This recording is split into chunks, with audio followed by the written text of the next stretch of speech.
আবার খাও সবজি। তো যাই হোক, তোর চেহারা ডগ ডিলের উপর মায়া করিয়া মামলা দিলাম 5,000। কি? এই পুলিশ, তুই আমাকে মামলা দিলি? তোর জীবন তো আমি বরবাদ করে দিব রে।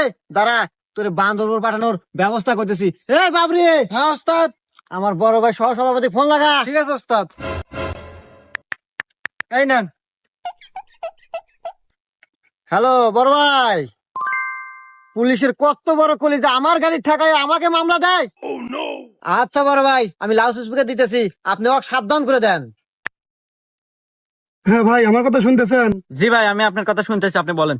তো যাই হোক ভাই, রাজনীতি করতে গেলে এরকম দুই একটা পোলাপান লাগে। তো যাই হোক, অনেক কিছুই শুনলাম। হেলমেট নাই, গাড়ির কাগজও নাই, শুনলাম আবার সবজিও নাকি ছিল। তো যাই হোক, অল্পের ভিতরেই শেষ করে দিয়েন। তো ওই 20,000 টাকা জরিমানা করে ওদেরকে ছেড়ে দেন।